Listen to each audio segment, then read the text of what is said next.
Iglesia Bautista Bíblica El Roble, Salvación en Cristo. Bien, hermanos, hoy quiero compartir con ustedes, he estado llevando en la congregación, ahí en la Misión Filadelfia, una serie de enseñanzas relacionadas con el libro de Apocalipsis. Principalmente hemos estado enseñando y estudiando las 7 iglesias del Apocalipsis.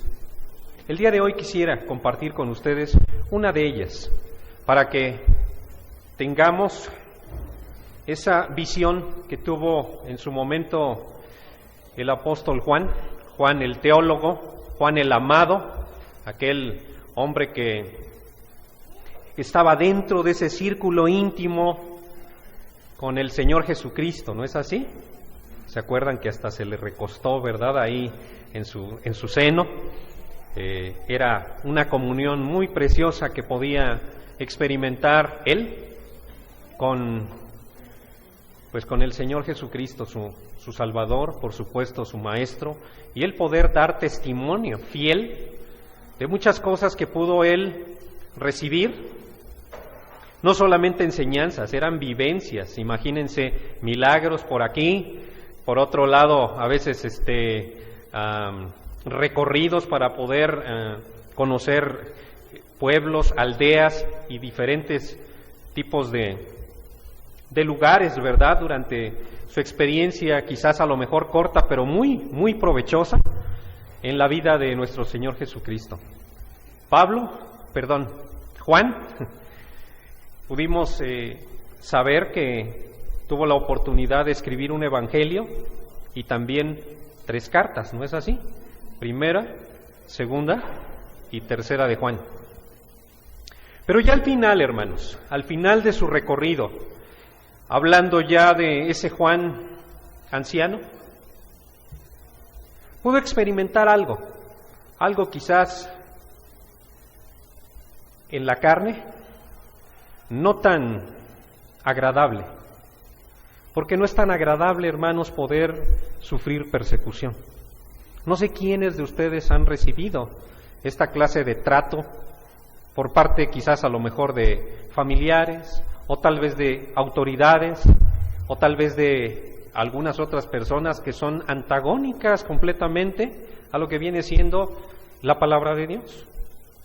Hace ratito estaba escuchando a una hermana, ¿verdad?, hablando acerca de quizás a veces esa parte que nos anima y por otro lado nos desanima, ¿verdad?, para que en el momento en el cual estamos ahí al frente hablándole a una persona quizás a lo mejor muy querida, muy amada, muy cercana a nosotros, pero que de repente es completamente indiferente y te diga a ti, no quiero saber nada de lo que tú me estás diciendo. En el caso de el apóstol Juan, el cristianismo en aquel tiempo, hermanos, posteriormente a lo que viene siendo la muerte, sepultura, resurrección y ascensión de nuestro Señor Jesucristo, era difícil, era complicada, porque implicaba, hermanos, a veces el rechazo de la sociedad que no creía que Jesucristo era ese Mesías, que Jesucristo era el Salvador del mundo. Pero no solamente era eso, sino era también estar luchando, hermanos, con las autoridades. Porque en aquel tiempo, tanto las autoridades religiosas como las autoridades, por supuesto, civiles, pues estaban en contra de lo que venía siendo el cristianismo, de tal manera que había a veces también el exilio. ¿Qué es el exilio? Eso fue lo que sucedió con Juan. Tuvo que ser exiliado. Pensaron que con exiliarlo a la isla de Patmos, ahí aproximadamente al sur de lo que venía siendo, en este caso, hoy en día, Turquía, se iban a silenciar todo aquello que tenía que ver con el cristianismo. Pero Dios, hermanos, Dios siempre tiene planes para aquellos que han sido fieles al Señor. Y eso es algo bello. ¿Es usted fiel al Señor? Por cierto, dentro del Apocalipsis, el mismo Señor Jesucristo a una de las iglesias les dijo: sé fiel hasta la muerte y yo te daré la corona de la vida. Eso es algo muy bello, hermanos. La fidelidad es algo que debe distinguir en todo momento y bajo cualquier circunstancia. ¿A quién? A usted, a mí. Y la fidelidad, hermanos, es una característica que el Señor premia. Es algo, hermanos, que a usted y a mí no se nos debe olvidar. Debe formar parte importante desde nuestro interior para que en el exterior otras personas puedan ver, mirad cómo se aman. Mirad con qué ahínco viene cada día de reunión a la casa de Dios aquella persona. A veces, hermanos, por ese testimonio de fidelidad, una persona, aunque usted no le hable, puede llegar a convertirse, puede llegar a acercarse, puede llegar a creer verdaderamente porque ven en usted el reflejo del Señor Jesucristo en sus acciones, ¿verdad? Eso es lo que vamos a aprender el día de hoy.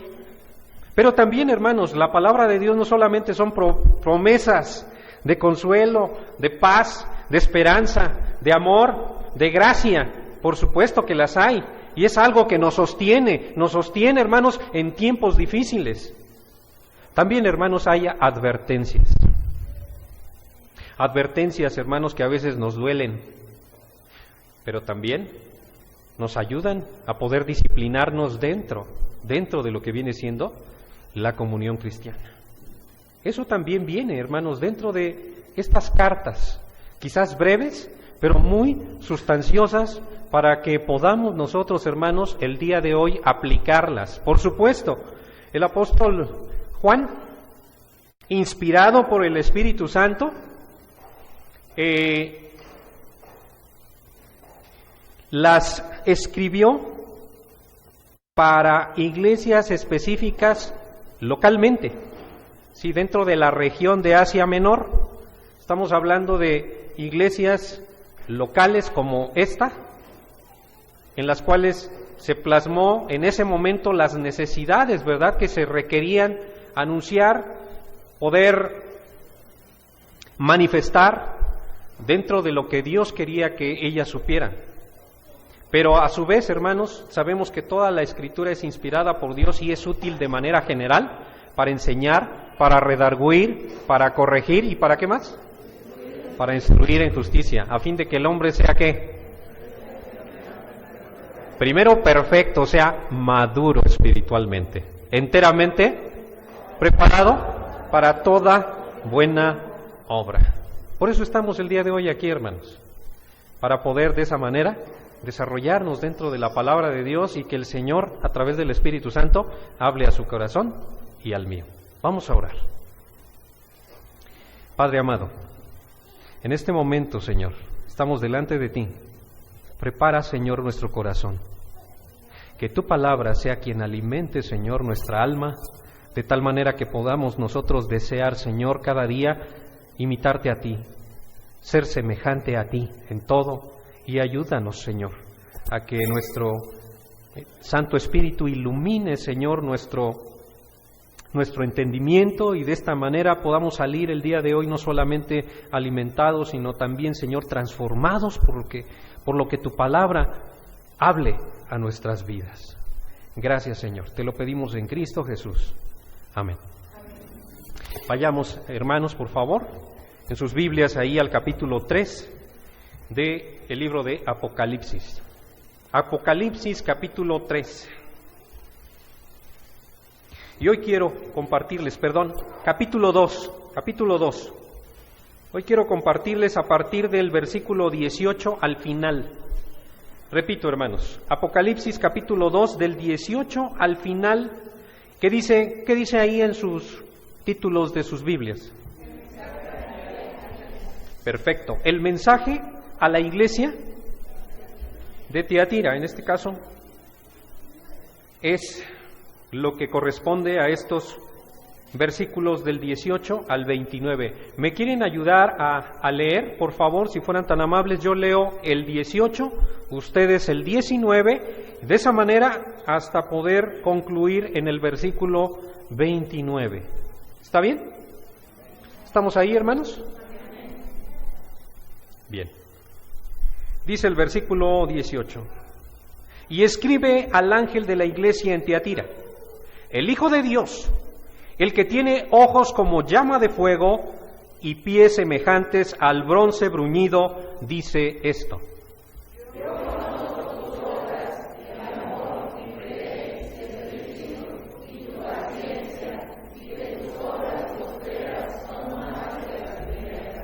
Pero tengo unas pocas cosas contra ti, que toleras a esa mujer Jezabel, que se dice profetiza, enseñe y seduzca a mis siervos a fornicar y a comer cosas sacrificadas a los ídolos.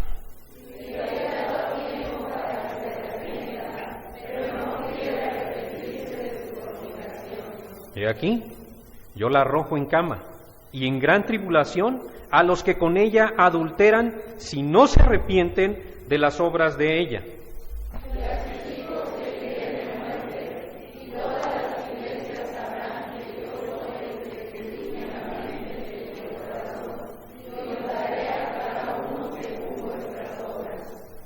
Pero a vosotros y a los demás que están en Tiatira, a cuantos no tienen esta doctrina y no han conocido lo que ellos llaman las profundidades de Satanás, yo os digo, no os impondré otra carga.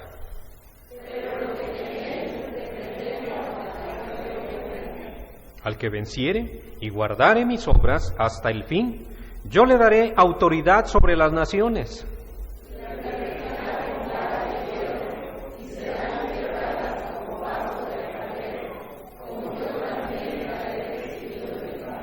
Y le daré la estrella de la mañana.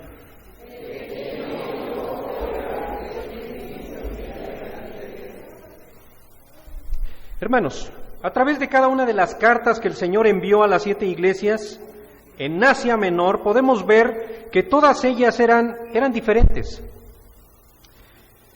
Por ejemplo, la iglesia de Éfeso, que nos narra de los versículos 1 al 7, nos habla principalmente de una iglesia que sí mantenía una pureza doctrinal. Sin embargo, una de las cosas que el Señor le reprocha está en el versículo 4, de ahí mismo del capítulo 2, dice, pero tengo contra ti que ¿qué? ¿Qué cosas, no? Tenía celo doctrinal esa iglesia. Por supuesto, esa sana doctrina trataba de alguna manera de mantenerla, y qué bueno, es bueno eso. Realmente estaba libre, diríamos nosotros, de herejía. Sin embargo, había algo que al Señor no le gustaba, y era precisamente que había dejado, es decir, Dios había pasado a un segundo término.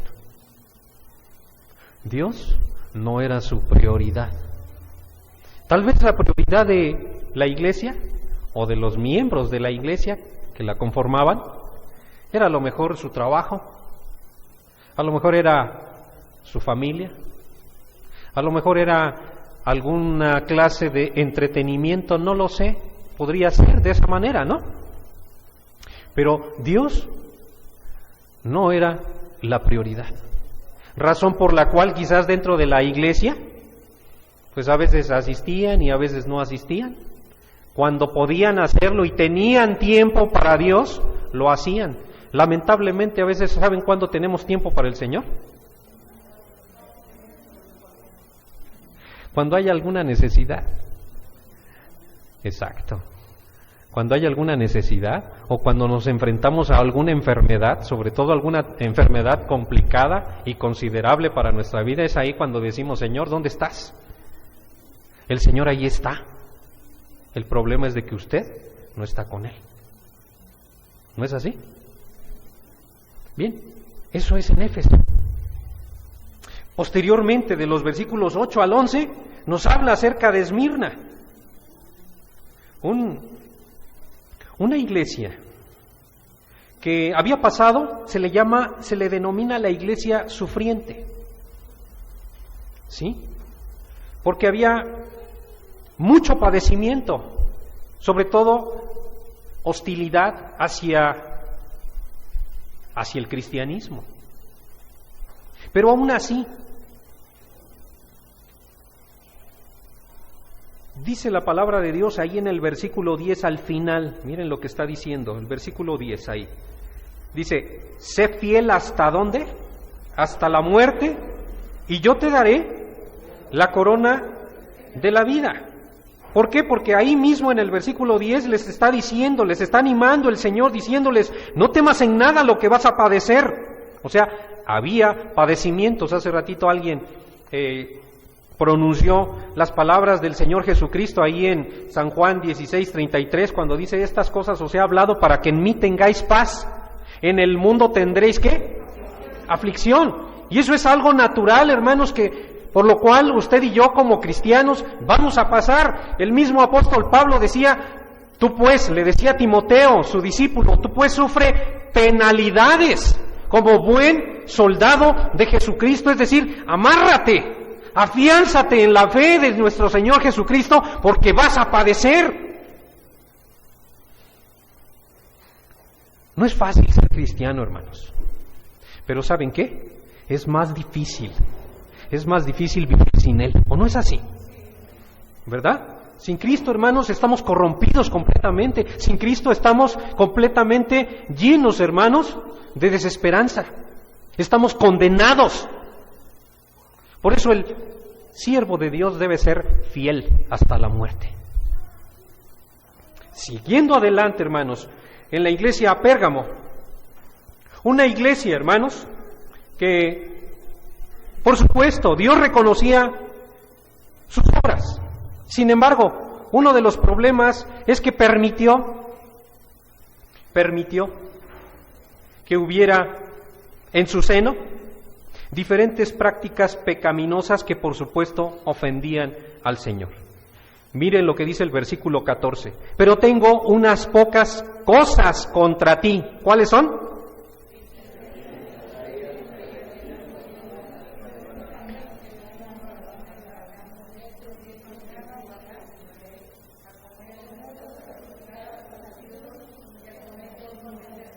¿Cuál era el problema, hermanos? Es correcto. Eran doctrinas, incluso sigue hablando el versículo 15, y también tienes a los que retienen la doctrina ¿de quién? De los nicolaitas, la que yo, dice aquí, la que yo aborrezco. Se estaban infiltrando, hermanos, dentro de la iglesia diferentes tendencias ideológicas. Algunas de ellas en su momento estaban refiriendo a Balaam. Ustedes recuerdan a Balaam, uno de los profetas en el Antiguo Testamento, ahí en el libro por ahí de los Reyes. Usted puede leer y entender quizás un poquito más en relación a por qué se le denomina. Pero lo principal era lo que se llama la fornicación espiritual, que viene siendo lo que ustedes dicen, la idolatría, a lo que incurrió en su momento el pueblo de Israel reiteradamente. Eso es lo que estaba sucediendo también, ¿en dónde? En esta iglesia de Pérgamo. Y vienen las advertencias posteriormente, versículo 16 dice, por tanto, ¿qué?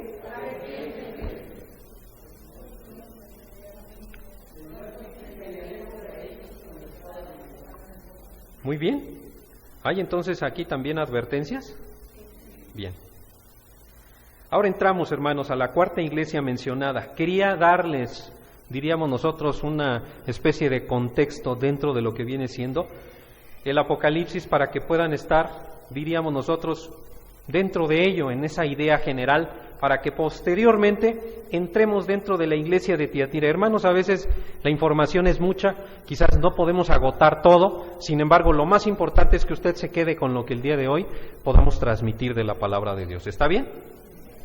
Versículo 1. Y escribe al ángel de la iglesia en Tiatira, hermanos. Este lugar es mencionado en el libro de los Hechos, Tiatira. Para poder ir y tener quizás un poquito también de contexto, ahora vayamos al libro de los Hechos, capítulo 14. ¿Cómo es que se conoció la iglesia de Tiatira dentro de la palabra de Dios? Hechos, capítulo 16. No pierda este pasaje, pero vayamos allá.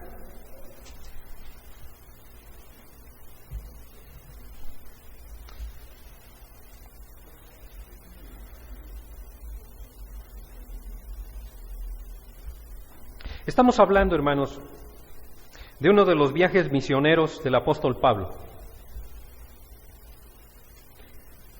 Con su equipo, en ese segundo viaje, donde ya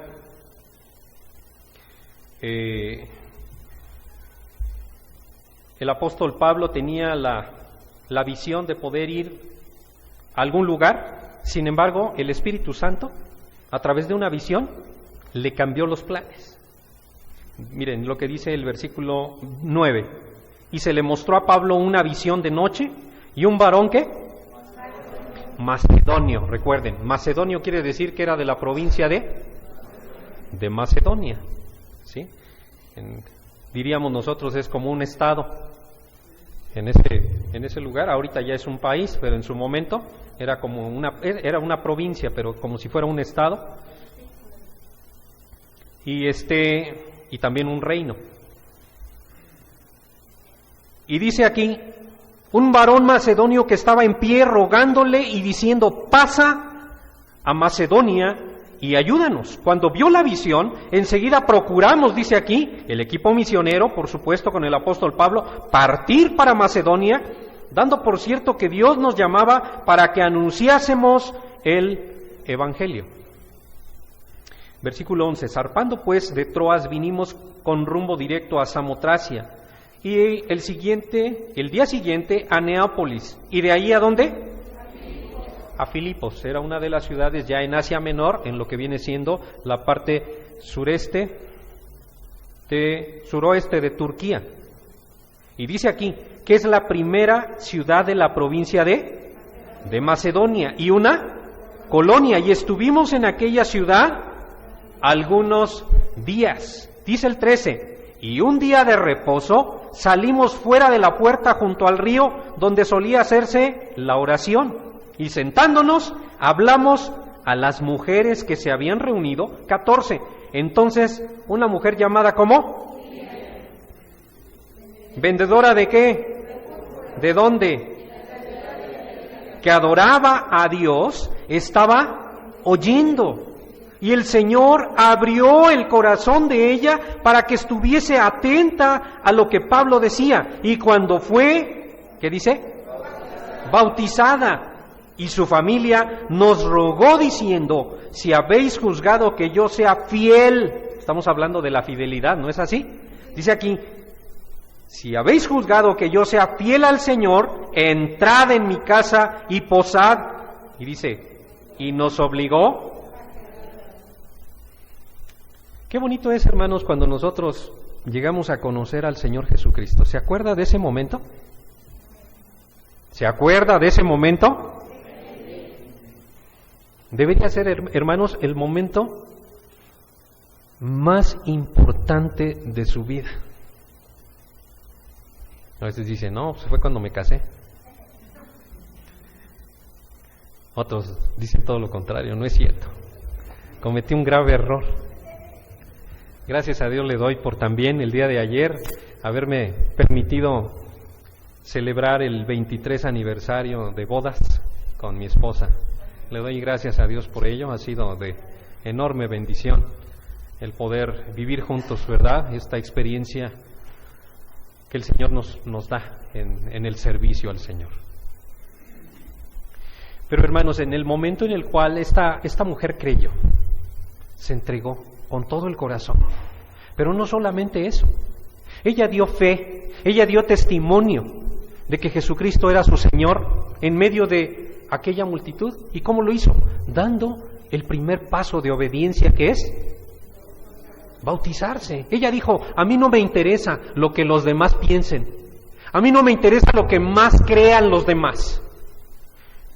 Yo me entrego al Señor Jesucristo y yo quiero seguirle y lo quiero dar a conocer bajando a las aguas.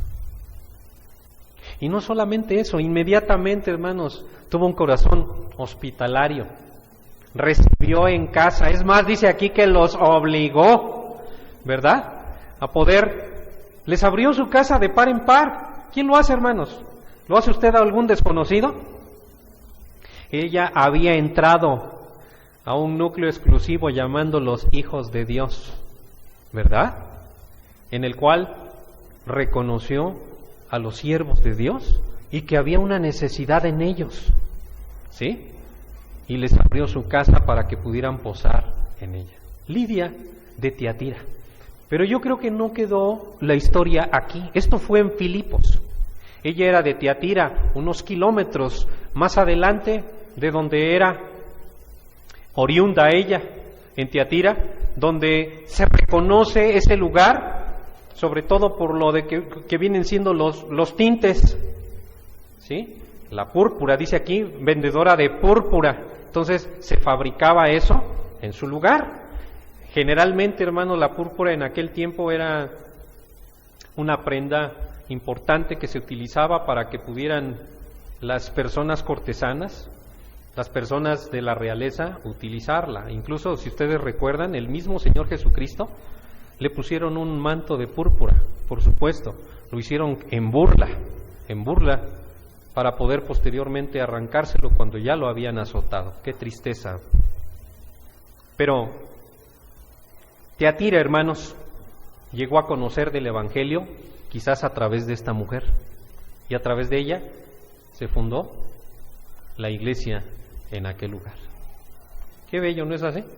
A veces una iglesia, hermano, se forma dentro de lo que vienen a veces siendo las células dentro de la iglesia, los estudios bíblicos que se van realizando, y a través de ello Dios abre las posibilidades y las oportunidades en aquel lugar para que posteriormente vaya un siervo de Dios y de esa manera se vaya extendiendo el Evangelio de la gracia de nuestro Señor Jesucristo. Bien, estamos hablando de Tiatira. Pero, hermanos, la iglesia de Tiatira estaba en medio de un ambiente y de una sociedad también muy complicada. Una sociedad en la cual uno de los dioses que se adoraban, o la deidad principal, era Apolo. Y por supuesto era un centro de actividad también de los llamados Nicolaitas, que vimos que también en Pérgamo tenían, diríamos nosotros, ahí una sucursal.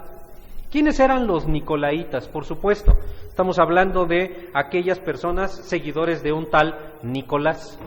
Algunos dicen, de los estudiosos, que era quizás a lo mejor uno de los 7 que se habla ahí en Hechos capítulo 6, Nicolás, prosélito de Antioquía, que era uno de los diáconos, que en su momento quizás se haya desviado, pero no se asegura con respecto a esto.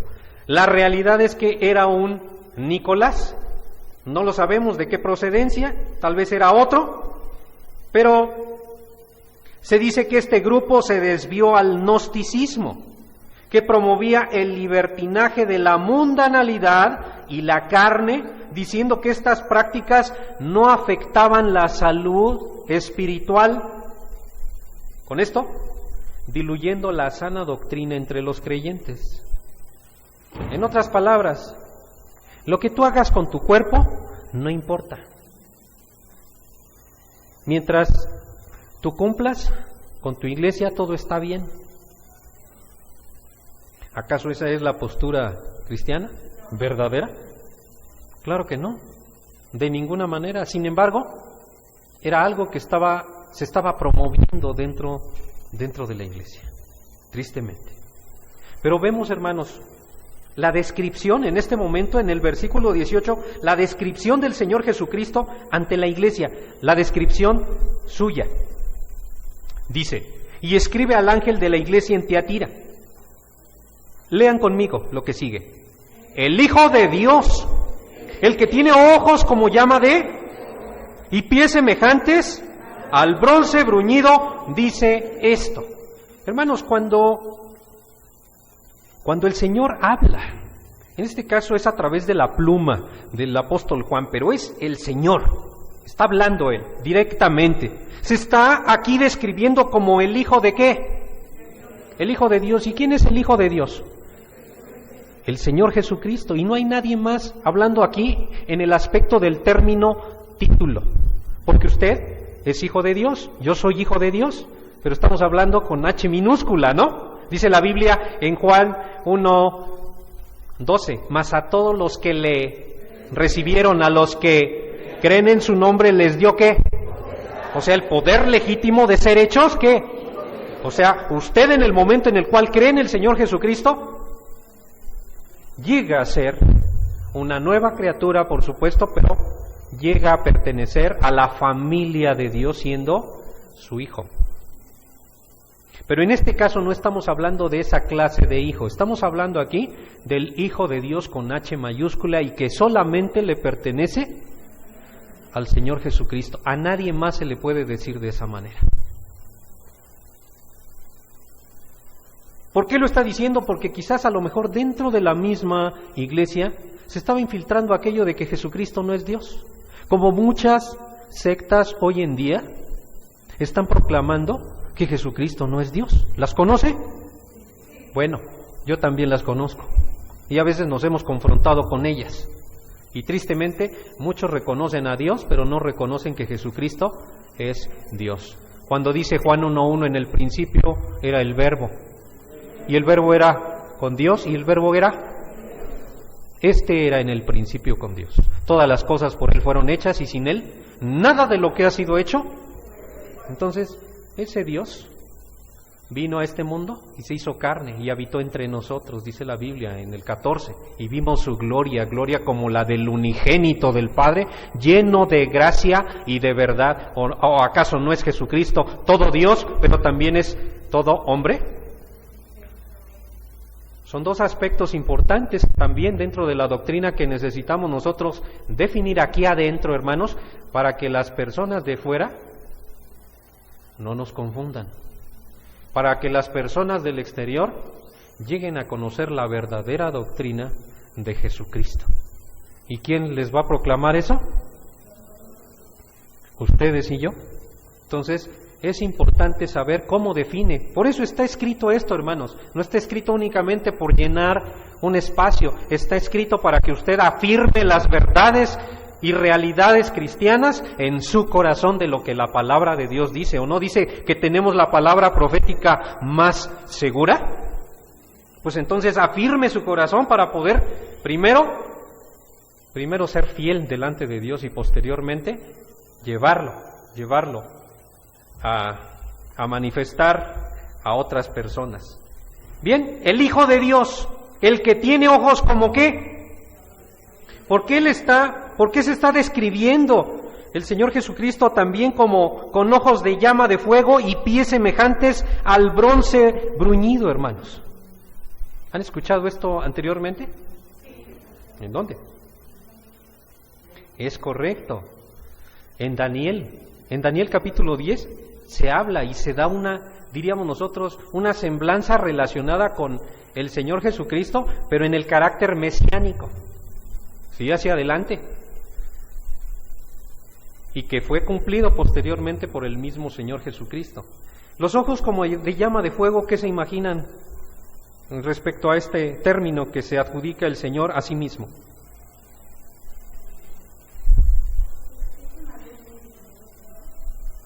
Ok, con una luz muy brillante, pero ¿para qué?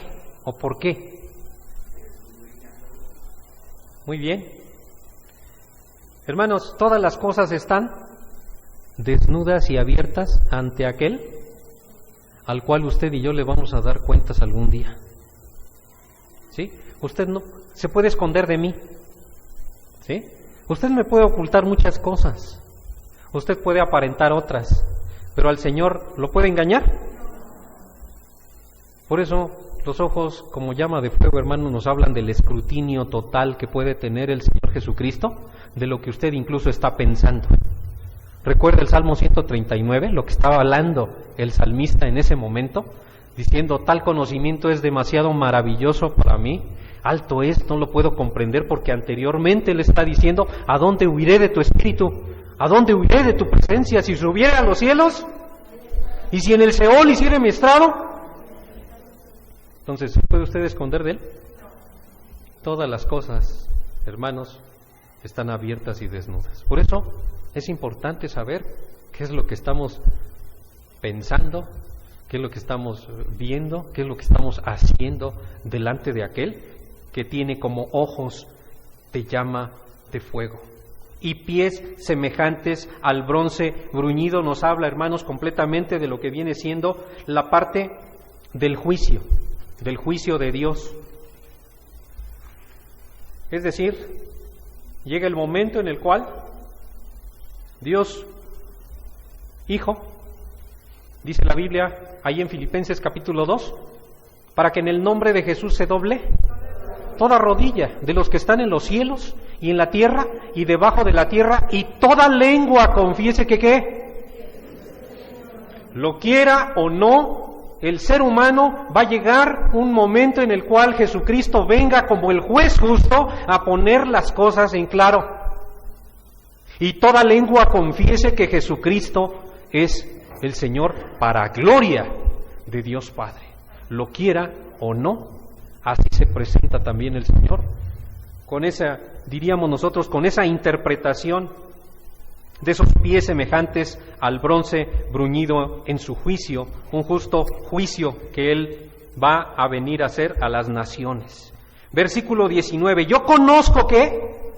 Tus obras, y amor, y fe, y servicio, y tu paciencia, y que tus obras son postreras, más bien, y que tus obras postreras son más que las primeras. Hermanos, aquí el Señor les está reconociendo, es decir, les está halagando por lo que están haciendo bien. Yo conozco tus obras, y amor, y fe, y servicio, y tu paciencia.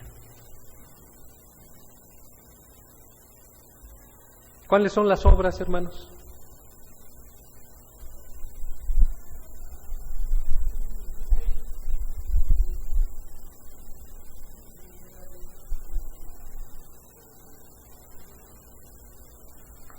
Dice Efesios 2:9, porque somos hechura suya, creados en Cristo Jesús para buenas obras, las cuales Dios preparó de antemano para que ¿qué? Para que anduviésemos en ellas. Las obras, hermanos, se realizan en el momento en el cual usted, como hijo de Dios, comienza a ser capacitado, pero posteriormente a la capacitación comienza usted a servir. Y es ahí donde se origina su servicio dentro de algún ministerio. Cuando usted ministra, usted está sirviendo con esas buenas obras que el Señor ha puesto en sus manos, esos recursos, esos talentos, para que en esa participación que se debe hacer dentro de la iglesia, porque no solamente el pastor trabaja, ¿o sí? Es un trabajo en equipo, es un trabajo en conjunto. Yo he visto aquí, por ejemplo, hermanos, para poder ministrar dentro de lo que viene siendo la música, otros que están aquí al frente, ¿verdad? Para la dirección, otros están a lo mejor en las clases, otros están a lo mejor en la limpieza, otros están en, no lo sé, en donde el Señor ponga a cada uno de ustedes, porque más de un don, o por lo menos un don, ustedes lo pueden tener. Ahora, mi pregunta es, ¿lo han desarrollado? Bueno, esa es una respuesta que ustedes mismos se tienen que hacer. Pero si no, hermanos, estamos hablando acerca de el escrutinio que el Señor sabe y reconoce dentro de cada uno de nosotros. Entonces yo le invito, hermano, a que si usted sabe ¿Sabe cuál es su don? Lo lleve al servicio al Señor. De esa manera usted se va a sentir satisfecho de estar dentro de la voluntad de Dios. Bien, la iglesia de Tiatira hacía obras, pero también dice aquí, amor. ¿Usted tiene amor? Bueno, el amor en griego es ágape, y no solamente es hacia Dios, que es el principal mandamiento, pero ¿cuál es el segundo mandamiento, hermanos? Amar a tú, ¿y quién es mi prójimo? Es correcto. ¿Y quiénes son los más próximos a nosotros? Bien, ahí comienza nuestro primer ministerio, hermanos, ¿sí? Los varones con su esposa, para poder ministrarles, para poder servirles, ¿sí? Y posteriormente llegan los hijos, ¿verdad? Y es ahí también donde la esposa, principalmente porque a veces el esposo tiene otras actividades de dirección, de provisión, de protección, y las mujeres, las damas, las mamás, tienen el precioso ministerio de servir y de ministrar ¿a quiénes? A los hijos. Ambos lo hacen, pero sabemos que la mamá lo hace de una manera muy especial, muy bella, muy bonita. Bien, con amor. ¿Qué más? Fe. ¿Qué es la fe, hermanos? Muy bien, por un lado es la convicción, estamos hablando de algo importante dentro de ello, pero también la fe representa la fidelidad delante de Dios, y eso es parte importante de lo que también esta iglesia tenía. Pero sigamos adelante, dice aquí, y servicio, es decir, el poder hacerlo con las demás personas. Ahora, y que tus obras postreras son más que las primeras, es decir, iban avanzando. Conforme se iban ellos capacitando, iban desarrollando más, y qué bueno, porque de esa manera, pues había, diríamos nosotros, atención para las demás personas nuevas, quizás nuevos creyentes, que iban llegando dentro de la iglesia. Qué bonito, qué bueno. Sin embargo, hay peros, y a veces es lo que no nos gusta, hermanos. Versículo 20. Leamos, por favor. Pero tengo unas pocas cosas contra ti.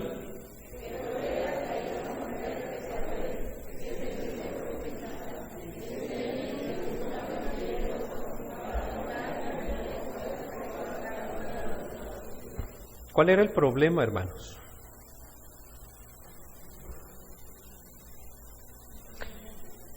Había en este lugar, aunque había, hermanos, cosas que habían progresado, por supuesto, y que eran reconocidas por el Señor.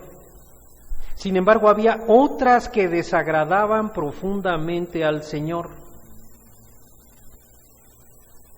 Tiatira, la iglesia, había permitido, hermanos, que personas con espíritu negativo, personas malas, empezaran a dañar a la iglesia desde dentro. Escuchen esto. No eran problemas externos. ¿Eran problemas qué? Internos. ¿Pero cómo?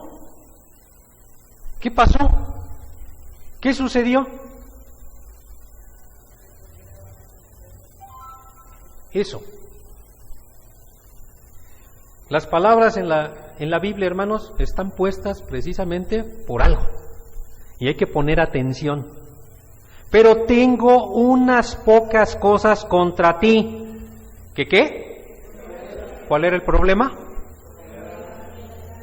¿Y qué es tolerar? Se había vuelto una iglesia permisiva. Y esto es algo a veces tolerable en algunas iglesias, pero en otras no. ¿Y eso de quién depende? Depende de la iglesia, hermanos. Por eso necesitamos escuchar. Por eso dice al final, el que tiene oído, oiga lo que el Espíritu dice a las iglesias. Por eso necesitamos estar atentos para que no nos sorprenda el enemigo, porque a veces el enemigo puede estar dentro. ¿Seré yo, pastor? ¿Seré yo? Hermanos, usted y yo sabemos que el Señor Jesucristo eligió soberanamente a 12 apóstoles, ¿no es así? Dice la Biblia, yo no es elegí yo a vosotros, no es, ¿cómo dice? Exacto, gracias. No me elegisteis vosotros a mí, sino que yo os elegí a vosotros y os he puesto para que vayáis y llevéis fruto y vuestro fruto permanezca. Ahora, eso fue la elección soberana que el Señor tuvo para con 12. Pero los 12 hermanos fueron fieles. ¿Fueron fieles al Señor? ¿Qué pasó? ¿Qué pasó cuando el Señor los necesitaba orando y les dijo, no podéis orar conmigo ni siquiera una hora? ¿Se acuerdan cuando les dijo eso? Y posteriormente les dijo ahí, velad y orad para que no entréis en ¿qué? El espíritu a la verdad está dispuesto, pero la carne es débil. ¿Por qué les decía eso? Porque sabía, hermanos, que el mal estaba aproximado a ellos. Tan así, y tanto así, que uno de ellos era diablo y lo traicionó. ¿No es así? ¿Quién era? Ok. Y otro le dijo, Pedro,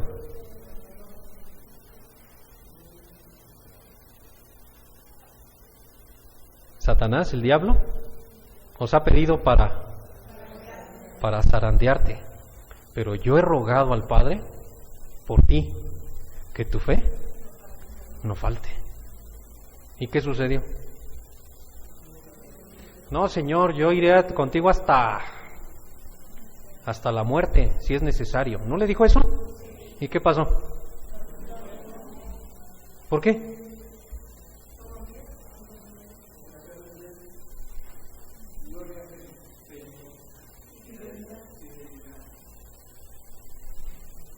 Hermanos, dentro de la iglesia no queremos Judas, ni tampoco Pedros fluctuantes. Por la gracia de Dios, Pedro se arrepintió llorando amargamente y posteriormente fue aquel apóstol que posteriormente en Hechos 5 predicó y más de 5,000 personas se convirtieron.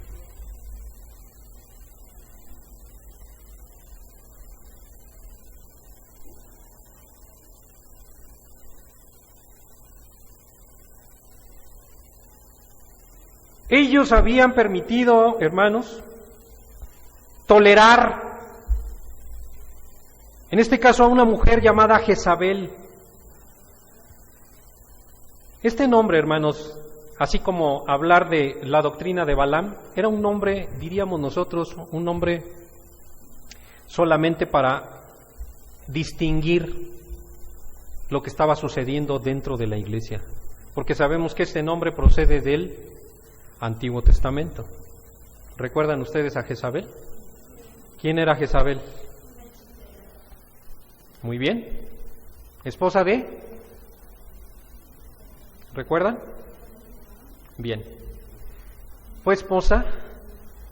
Ella era hija de un rey de los sidonios, o sea, de los fenicios, estando, diríamos, al oeste de Israel.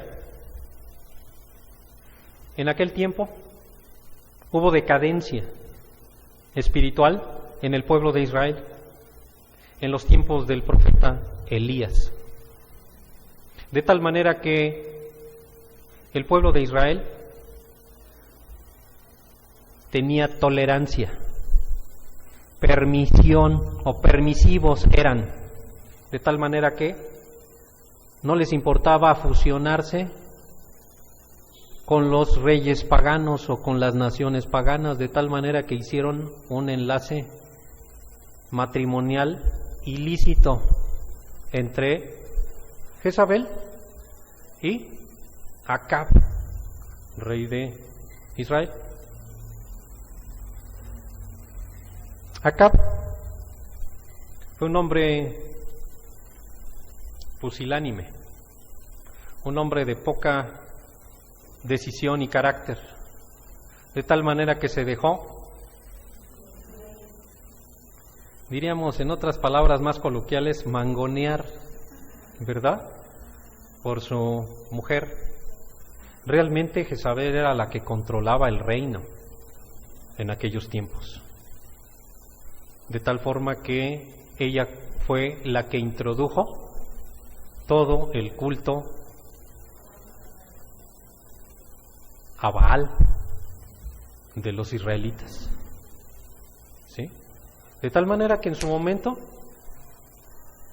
aquel profeta del Señor tuvo que confrontar al pueblo diciendo: ¿hasta cuándo claudicaréis entre dos corazones? Si Dios es el Señor, seguidle, y si no, y si Baal, pues entonces id en pos de él. ¿Se acuerdan? Fue cuando fue ese espectáculo que hicieron los 450 profetas de Baal, propuestos, asignados por Jezabel, ¿sí? De tal manera que ahí fue una gran derrota, porque el Señor, Dios Todopoderoso, se manifestó. ¿Se acuerdan? En aquel altar que puso el profeta Elías, que él mismo construyó, erigió y hasta hizo la zanja para poder poner. Fue un esfuerzo impresionante lo que él hizo en ese momento, de tal manera que el Señor manifestó consumiendo y aún lamiendo todo lo que había puesto en la zanja de líquido vital. Pero aquella mujer no cesó. Aquella mujer le puso precio a su cabeza. ¿Se acuerdan? Tristemente, posteriormente, diríamos nosotros, terminó mal Jezabel. Profetizado por Elías en aquel momento. Bien, viendo todo ese, diríamos nosotros, ese contexto del Antiguo Testamento, entonces, aquí en la iglesia, ¿sabían, hermanos, de la naturaleza de aquella Jezabel para poder, diríamos nosotros, ponerle ese nombre distintivo a alguien que habían permitido poder ponerle bajo el liderazgo, tristemente, de aquella iglesia? Hermanos, es decir, una de las principales dirigentes de la iglesia, que es llamada así como Jezabel, era mujer. Era mujer. Primera Timoteo 2:2, hermanos.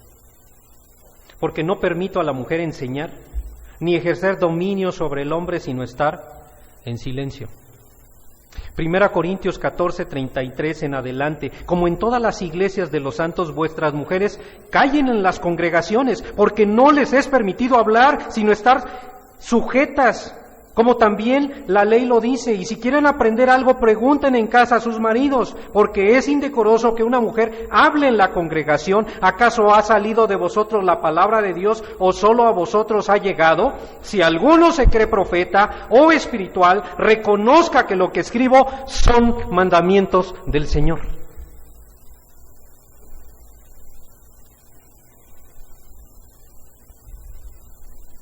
Esto era lo que estaba sucediendo en la iglesia de Tiatira, y Dios lo reprobaba.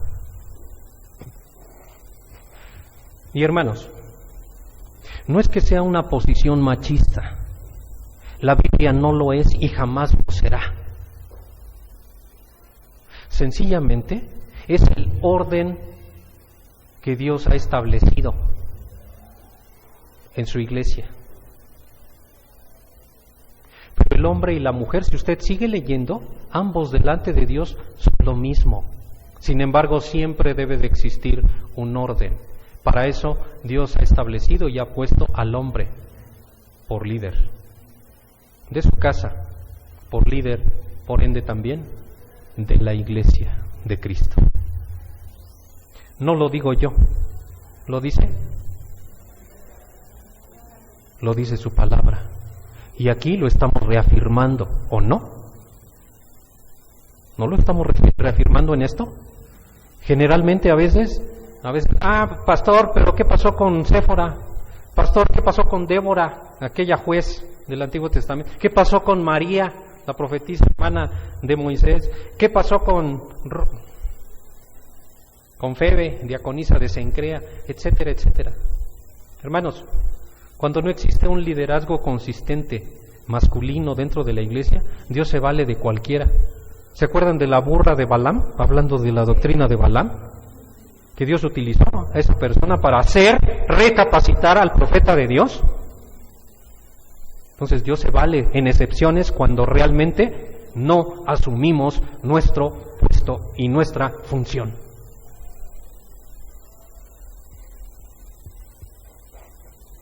Por eso es importante, hermanos, conocer la palabra, tener argumentos suficientes para que nadie se infiltre dentro de la iglesia y la desestabilice. No lo podemos permitir, hermanos. Muchas iglesias hoy en día, hermanos, denominándose cristianas, aceptan el liderazgo femenino. Se denominan pastoras. Incluso dentro de a veces de las iglesias, a la esposa del pastor le dicen pastora, ¿no es así? Pues es un término incorrecto.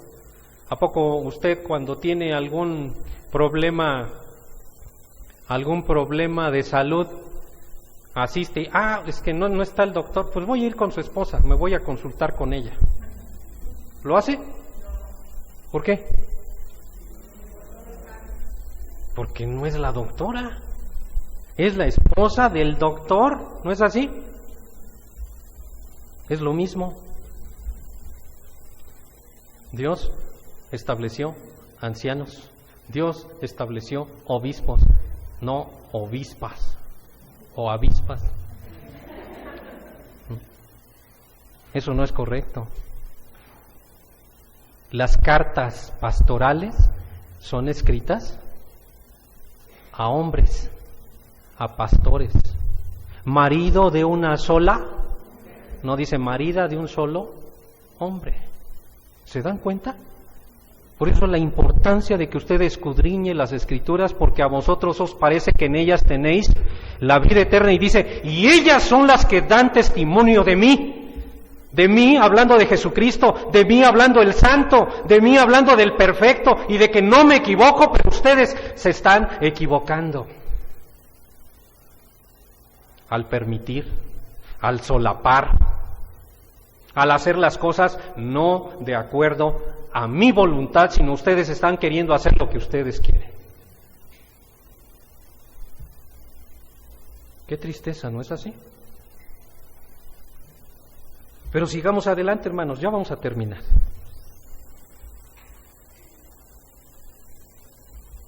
¿Dónde nos quedamos?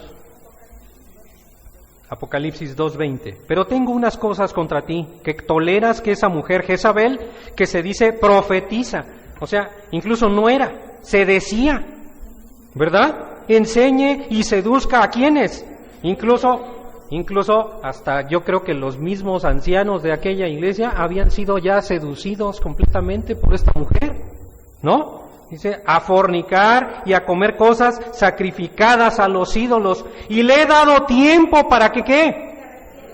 Pero no quiere arrepentirse de su fornicación. He aquí, yo la arrojo en cama y en gran tribulación a los que con ella adulteran, si no sé qué. Hermanos, la palabra de Dios dice que el Señor es paciente para con nosotros, ¿no es así? No queriendo que ninguno ¿qué? Sino que todos procedan a ¿qué? El arrepentimiento, hermanos, es algo importante, y no solamente dentro de lo que viene siendo el paso para la salvación en Cristo, sino el paso, hermanos, para poder restablecer la comunión con Él. Si usted no se arrepiente, quiere decir que todavía su corazón está envanecido y nada sabe. Que se profesa ser sabio siendo necio. Y de esa manera no vamos a avanzar. De esa manera, al contrario, no solamente vamos a retroceder, sino vamos a contaminar a otros con esa clase de actitudes. ¿O no? Pero siempre el Señor es paciente y quiere que usted vuelva al redil y quiere que usted pueda hacer las cosas conforme a la voluntad de Dios. Sigue diciendo, versículo 23, y a sus hijos, o sea, siempre, hermanos, desgraciadamente, las malas doctrinas y todo lo demás generan hijos, es decir, el producto de lo que usted malamente está enseñando a otras personas, ¿sí? O sea, se vuelven discípulos. Y dice aquí, y a sus hijos heriré de muerte, y todas las iglesias sabrán que yo soy el que escudriña la mente y el corazón, y os daré a cada uno según vuestras obras. Es decir, hermanos, de usted, del Señor, jamás se va a burlar. La ley de la siembra y la cosecha. No se engañen.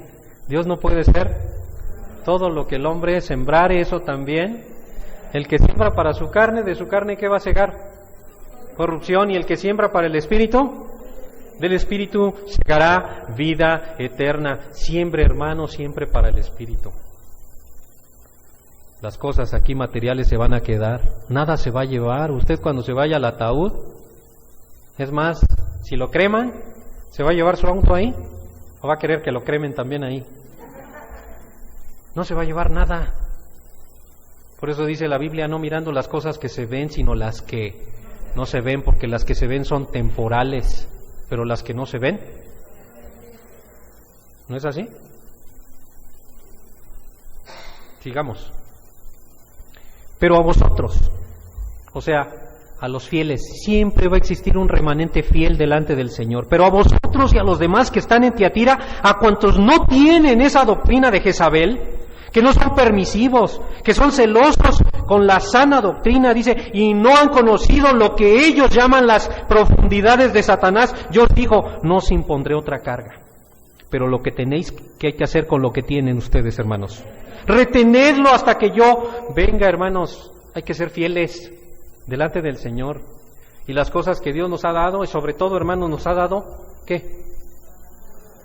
Este libro, hermanos, es un precioso tesoro que usted no solamente debe escudriñar, sino debe compartir a otros y aplicar en su vida.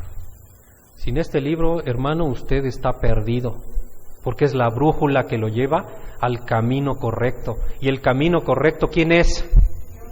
Jesucristo dijo, yo soy el camino y la verdad y la vida, y nadie viene si no es por...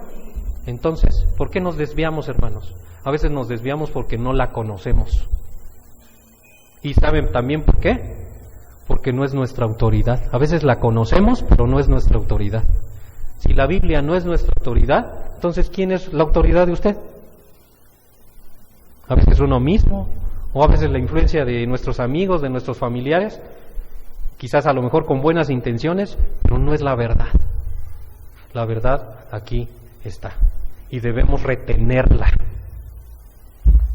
Finalmente, al que venciere y guardare mis obras, ¿hasta cuándo?